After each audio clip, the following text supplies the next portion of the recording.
Most people believe that seeking counseling, therapy, psychiatrist help, all these things equated to you being weak. Don't be put off from these crucial services that are available to you. Anybody that I speak to who I know is experiencing mental health issues during a pregnancy, I've always said reach out to your GP, find out, mention your mental health, local mental health service by name, ask for a referral and get the ball rolling.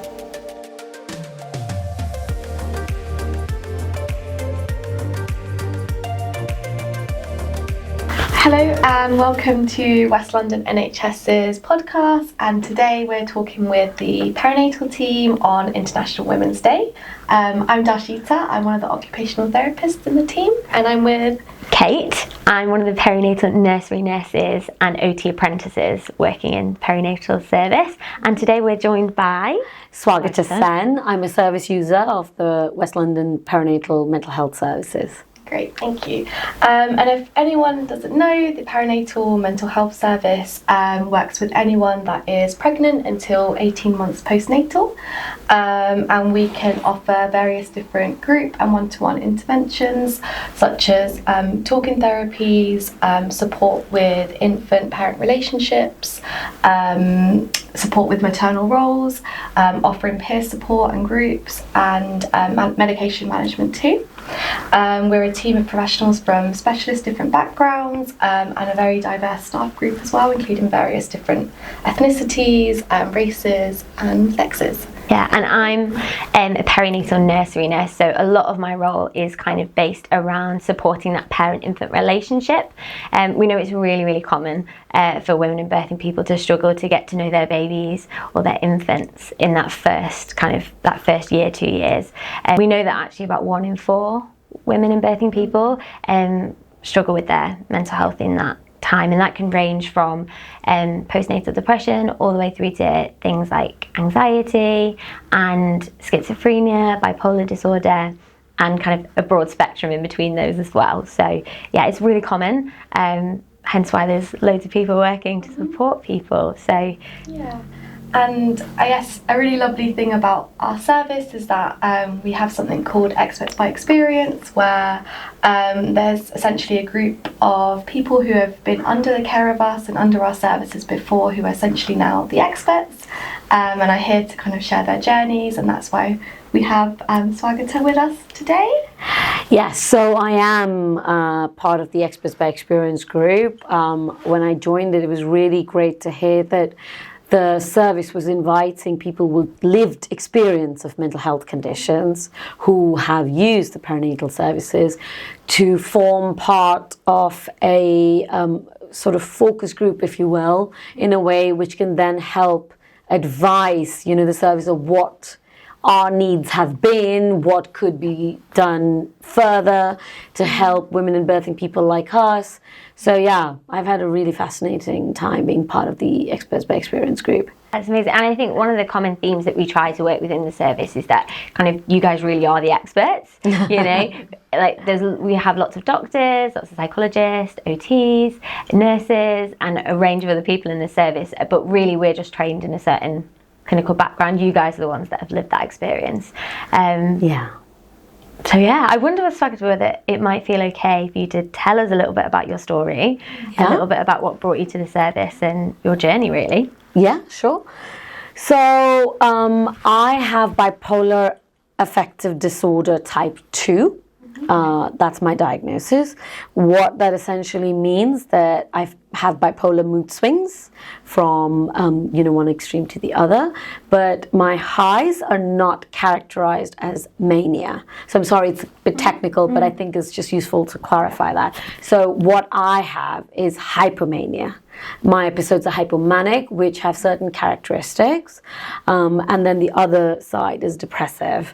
My condition is really well regulated with medication and therapy and my course of treatment and exercise, diet and sleep and all of that. So I got my diagnosis just before my 30th birthday. I'm going to give my age away now. So this was in 2015. End of 2015 is when I got a proper diagnosis, and it was like a watershed moment because, I'd started demonstrating and displaying behaviors of bipolar mood swings even before teenagehood to a degree. And then I would have these episodes and I don't know what they were, and I'm generally a very outgoing person, so I would feel like, oh, I'm feeling okay now, but then I'm suddenly not feeling okay, and I had no way of describing it. I just kept feeling for the longest time that something's not right. Sorry, a little more background about myself. So I grew up in India. I moved to the UK at the age of 21 to do my master's. And when I moved here, I completed my master's degree, and then I started working, and these episodes really intensified. And for the first time, I was diagnosed as clinically depressed, and then there was a journey. And because I was having memory issues, I was fainting. I was having some fainting spells, etc. They ran a battery of neurological tests for us over a few years to make sure that there was nothing physically wrong with me.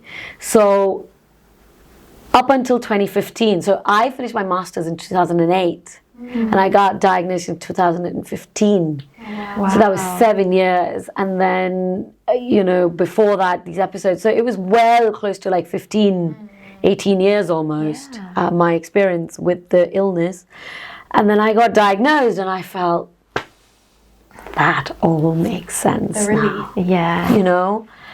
Everything in my life just made sense, and there was a treatment plan, and excited is the word for it, because I was like, now all this suffering can end.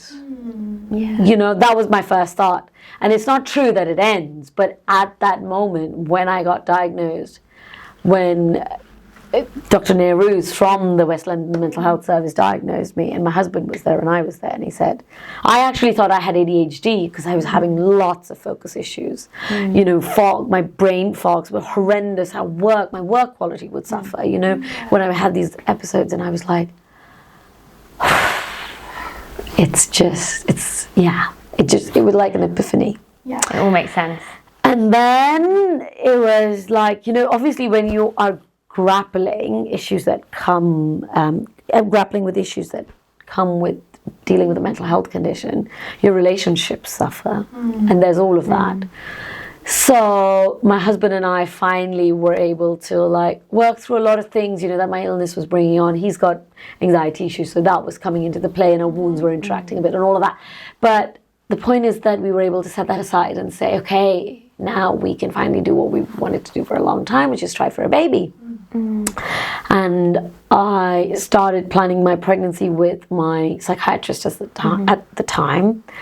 And I didn't know at that time, but she was a locum doctor, which I know now means that they're only with the service for certain periods of time. That can be 6 months to a year or whatever. And anyway, so the medication that I'm on, she got all the feedback from the service's pharmaceutical team and consulting with other psychiatrists and etc., and it was deemed okay for me to stay on that medication, which I did. And then I got pregnant, which was great, and I was so nervous for being on the medication. It was like I got the strip turned pink, and the cross. I took multiple pregnancy tests, and I was like on to the service the next day. Okay, I'm pregnant and I'm on medication. What I should do, please? And people were like, okay, yeah, we're gonna figure out. Give us a bit of time. But I'm like, but I'm on medication and I'm pregnant and I'm going out of my mind. So there was a lot of nervous energy there, and I was like, I think reflecting on it, it felt like I was really hounding the services a little bit, because it was a treacherous time. Imagine. I was worried because I had read up all of this about, sometimes people having relapses when they get pregnant because of the hormonal issue and all of that. So it was going out of my mind. And ideally, I would have spoken to my GP and they would have referred me straight away, but I had to chase it for about a month, 6 weeks, which was a long time for somebody who's going through that, And I get that your services are completely overworked, and yes, the pressures are there, but when you're in the thick of it, your experience of it is completely different. And you don't want to take attention away from somebody else's healthcare. Yeah. But this is a very serious thing. You're on really serious drugs while you're trying to grow a human being inside of your body. So, but anyway, finally I made contact. I was assigned a perinatal mental health nurse. But there's a catch. Oh. She was pregnant. Oh, wow. And she was going on maternity break in like 2 weeks. And then I was like, okay, my doctor's left, my perinatal nurse is leaving, and I'm going to meet brand new people. Yay! But anyway, that was nervous a little bit. But what also happened is that when I started seeing the new psychiatrist who replaced my original one, unfortunately had a really terrible experience with it. My mood and everything was great, and day by day, week on week, at the 2.5, 3rd week mark, I started feeling the signs of depressions were back on. Low mood, can't get out of bed, appetites all over the place, and I was like, something's not right. And I was like, this feels like an oncoming depressive episode. And I was tearful. I was on the phone to my sister, and she was having to calm me down, getting like kind of panic attacks. And I said, right, I need to march my hiney to the A&E. I need to get this sorted, because I started getting scared for my health. Was I going to self-harm? Was it going to be an issue? Am I going to end up hurting my baby because of this? And I went to the A&E during the day, luckily not at night, and I waited there, and I was seen after 2.5, 3 hours, and the A&E doctor was lovely. And I told him everything that I've just told you guys, and he brought out this thing, and he made me look at the drug chart for the medication I'm on, and he was like, look, you're safe to take it, don't worry. So then the experience was just great. I requested that I speak to experts in this area, so a meeting was set up with occupational therapists, with perinatal psychiatrists, my caseworker at the time, mental health nurse, and pediatric obstetrician sort of a thing. And we had a meeting, and I told them that, listen, I'm on this drug and it makes me sleepy, and your advice is for me to keep taking it. Now you want me to have a vaginal delivery. I get tired, say if my labor continues for a long time, I'm not going to be able to push that baby out. Conversation about this is making my mental health worse, this pressure. So there needs to be a plan for a C-section without too much drama and too much debate.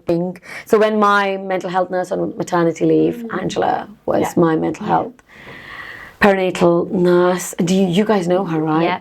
I love her. We all love Angela. I mean, she's the kind of person why people develop faith in the services. She was with me through every high and low that came with the pregnancy, every scare, every niggle. She was counseling me. I have a therapist that I have seen since June 2015. And she just took the edge off. I had quite a few really difficult moments, mental health wise, and she was through it. She was with me throughout the whole journey, and I'm so grateful to her. Yeah. And she helped my husband because he's got anxiety, and he was having his own mental health issues, and she was just helping us as a family. And then the baby came, and she was coming to me to check, and she would move things around, and she really made me feel like a person, an individual going through my experience. I wasn't just another service user. And that made a world of difference. Yeah, definitely. And oh my God, I think I get emotional just thinking about her. I think just on that sort of, what was it with Angela that really made her kind of be there with you throughout the experience? Why was that so helpful for you? She would come and she would ask me these open-ended questions. So how are you? Okay, I hear that you're nervous about breastfeeding while you're still on your drugs. That's okay. Here's some information. And Swagata, I've been seeing people who are on those drugs and stuff. That anecdote, that's the word I was looking for earlier. She would share these real anecdotes with me. And she would be like, this is what happened. And she's fine, and her baby's fine. And I'm very like data oriented. That's my background as well, with economics and everything, what I've studied at uni. So I was like, okay, can you share that? And she would take the time to do that, you know? And she would listen, and she would come, and she would tell me, there was like this little accident where Kianj, when he was little, my son, he fell from his car seat. Yeah. This is where he was learning to put his feet against something and stand up. And I'd put him in the car seat and looked away 2 seconds, and he's put it, and he fell. And thankfully it was winter gear, so really thick padded jackets and thick hat. And we had a saloon which is lower height, thankfully, but he was on the road. I had a heart attack. Yeah. And I was due to see Angela. And she was like, okay, nothing's happened. Tell yourself, nothing's happened, nothing's happened. He's fine, he's fine. And he was like, do you want me to come where you are? I was in front of Southall Park because I'd gone for a health visitor check. Yeah. Do you want me to come to you? I will take the bus and I will come to you. I'll drive, you know, if need be. She used to drive, but she was like, whatever way, I will come to you. Angela didn't talk at me. She treated me as a person, as an individual with my own unique set of experiences. And she treated us as a family. When I told her that, listen, Kaushik is having issues with his own mental health and that's causing some friction between us, she took some time to speak to Kaushik. She didn't tell me, no, my remit is just to speak to you and treat you and that's all I'm going to do.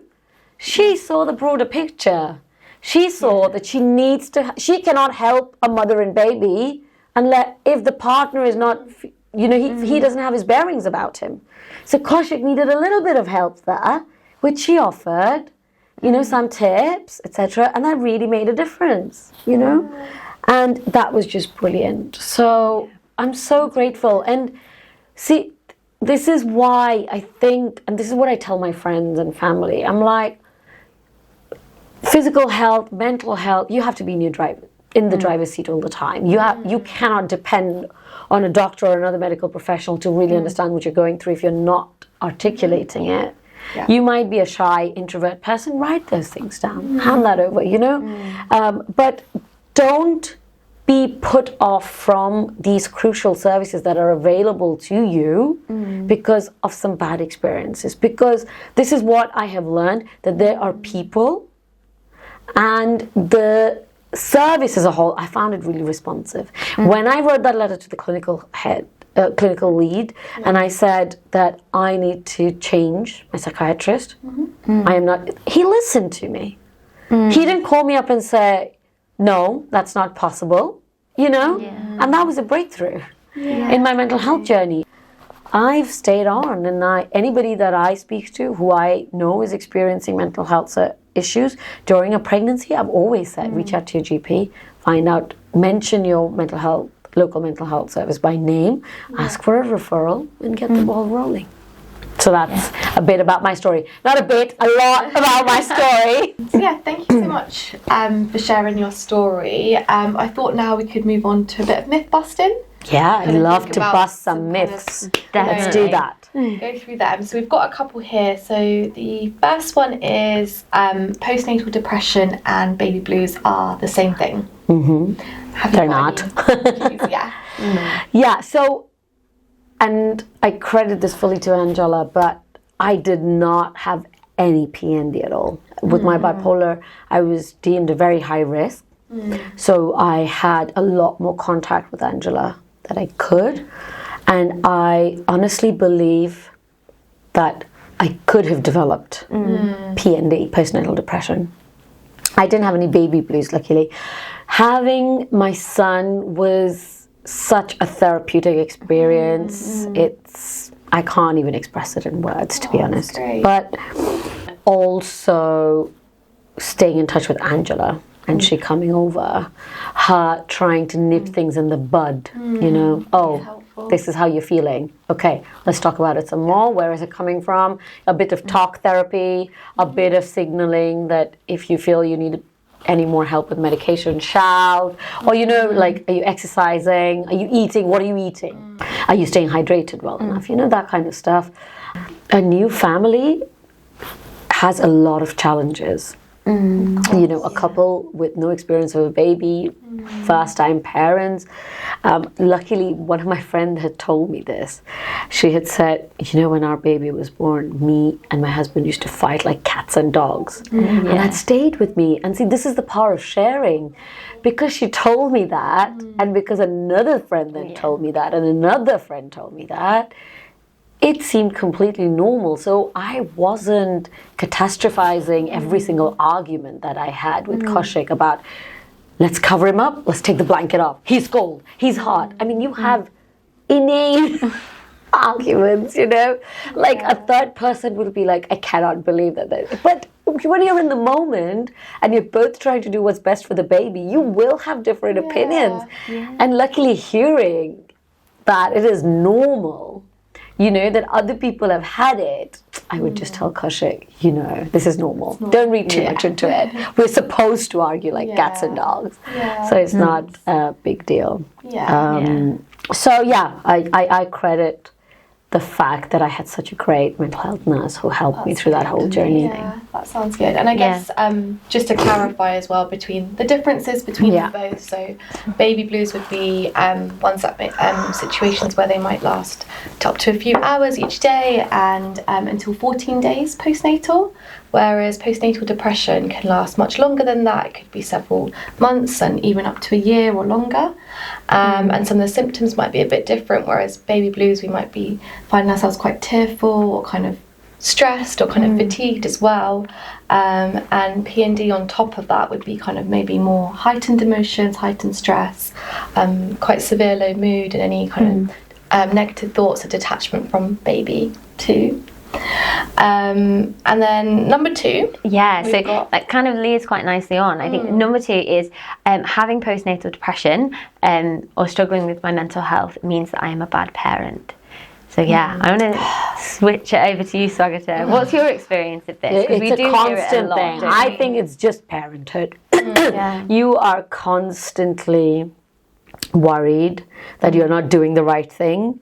So I've just realized that regardless of mental health condition or not, a good parent will always keep questioning whether or not you're a good, do you think we're doing the right thing? Why are you doing that and I'm doing this? Can we debate about that a little bit? You know, you're constantly worrying and you're supposed to.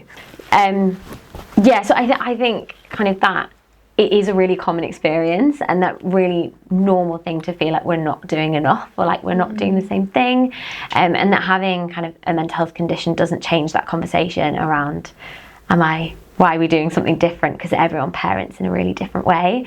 I think one of the things that kind of we hear a lot is, am I a bad parent if I don't love my baby straight away or I don't bond with my baby straight away? I have a thing to say about that. Go for it. So Kanch my first child, lots of experience helping bring up cousins and, you know, nieces and nephews. But I remember when he was born, when he was in my belly, there was obviously a lot of touch, movement, kissing, hugging, all of that. And Kaushik and me, like we started doing family time long before he was born.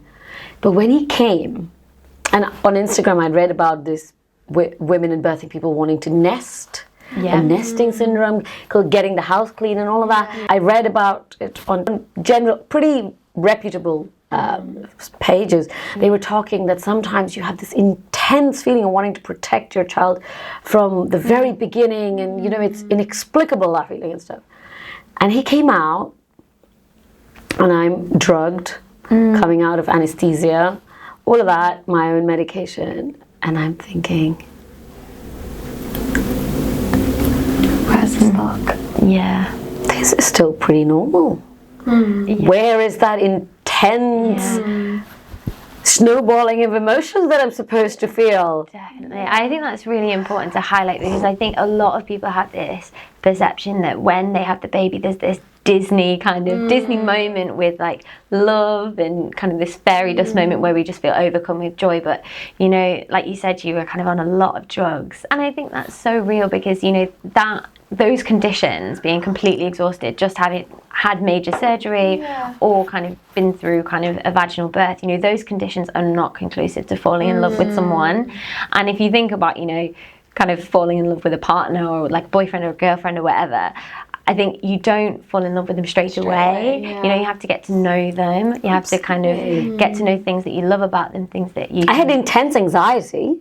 I didn't sleep the whole night. I would keep waking up to see him next to the cot and then nudging Kaushik and saying, please give him to me, give him to me. I had intense anxiety. Luckily, with social media and now people being authentic and sharing all sorts of experience, I had also read about people who said it took 2-3 days for that kind of feeling to come. Each person's experience is different, and I'm not a bad mom for that. You know, I've grown him inside of me. I've panicked every single moment, hoping that I'm doing the right thing. Am I putting the right nutrients in my body? Don't have BPA. Don't expose yourself to BPA. Don't have food in plastic containers. You know, you do a lot of stuff. I think as well, I think there isn't really a time limit on that. You know, we often work with people where it's even much later than what you shared, Swagata, where people really start to bond with their babies. And I think that's kind of leads into the point of, you know, there are things that we can do to support with that. And that doesn't mean that you're a bad parent or you're failing as a mom. That's where you come in as a nursery nurse, don't you? Hopefully, fingers crossed. But so it's so great that the service even has that, you know? There is to so reassure parents that your bonding is going to come. Definitely, and there is so much that we can do if that's not happening naturally. You know, we have baby massage, we can help you to I did all that. Yeah, that was so great. Exactly, and you can help, we can spend time with baby to kind of see how they're communicating with you. There's so much that we can do, and I think often this myth can really get in the way, this idea that, you know, I'm a bad parent if I don't love my baby straight away and I don't have this Disney spark that everyone thinks that we should have, because there's no such thing as what we should have, because it's completely different. Or like I would just like to come in and say maybe your love looks different, you know, for those initial few moments or days or weeks, whatever. Like I said, I had intense anxiety. I was like, is he okay? You know, is he awake? Is he hungry? All of that was there, but just that intense sense of, oh my God, he's my little chiku and I want to protect him with all my... That took a couple of days for me. And like you said, for somebody it comes later. And that kind of brings us on to myth number 3, which is there is nothing I can do if I have postnatal difficulties. I just wait for it to go away. And I think just kind of knowing that seeking help can be a sign of strength as well, and just being able to seek help and take that first step. And as it's the theme for International Women's Day is about inclusion and being inclusive, and coming from an Indian background, I wonder if you could talk us a little bit through about accessing services and kind of how that felt, taking that step. Sure. Just to start with though, so my family is now a very, very therapy intensive family. I'm in therapy, my husband's in therapy. My mum is a therapist, but also seeks therapy from time to time. So we love therapy. Therapy is a big buzzword.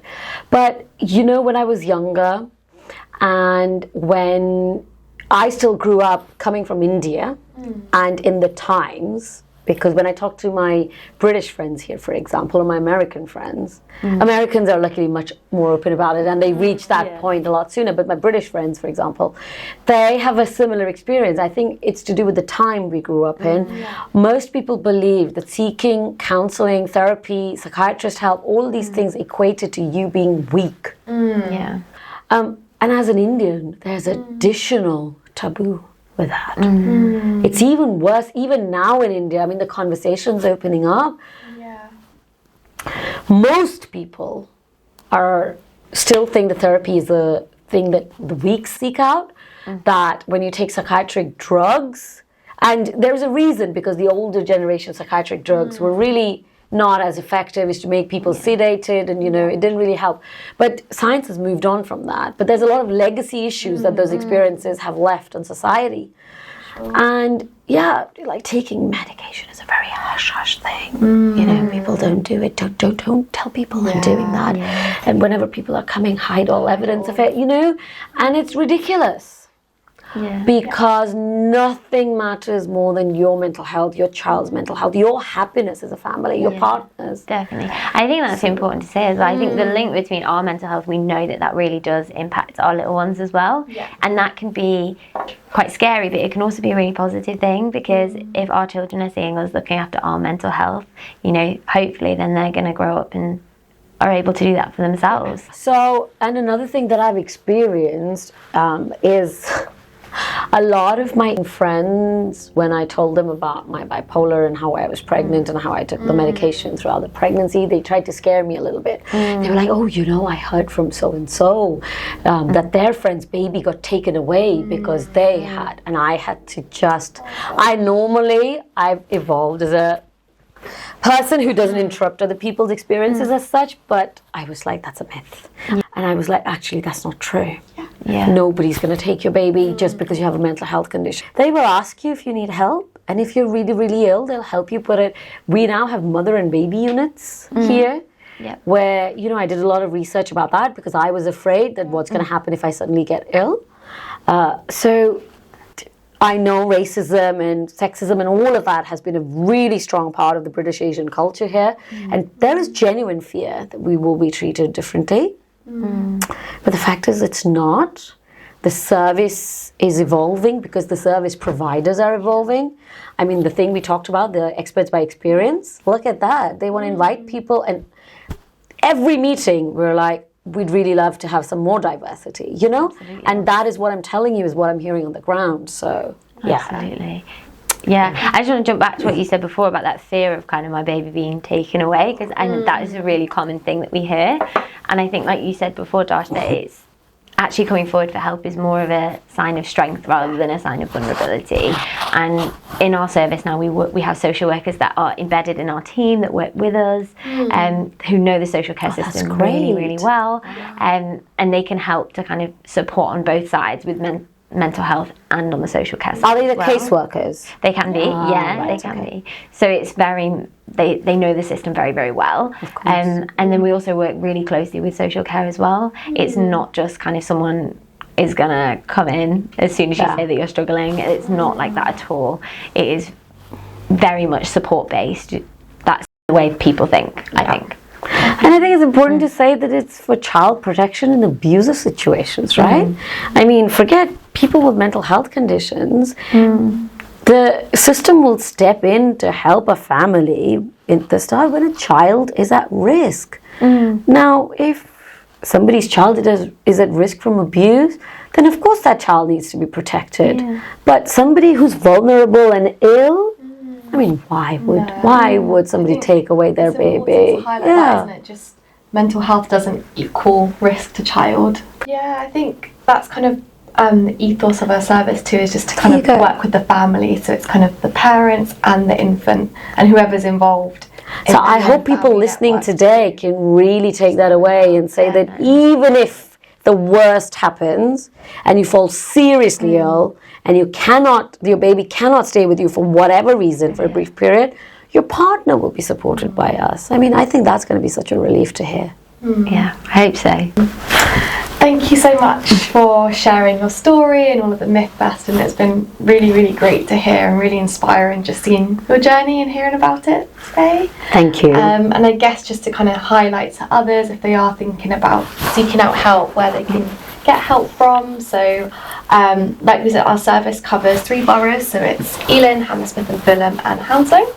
People can get referred either via their GP or midwife, other health professionals in the community, but they can also make a self-referral, and that's kind of quite important. And we've got a really easy process now where there's just one quick online form on our website, so you can just Google West London Perinatal Services. There's an online referral form. You just have to put your name and date of birth and number, and that's all, and we can contact you and just see evolution, find out what's happening with you, and get you the help that you need. That's brilliant. And like we said, you can make a referral up till 18 months postnatal, and one of us will be in touch. The link is also in the description, so you can find that there. Thank you so much for listening and having us here on this episode today. It's been fun to chat. Thank you so much for having me. I really, really hope that sharing my experience proves useful to somebody else. Real pleasure chatting to you, ladies. Great, thank you. Thank you.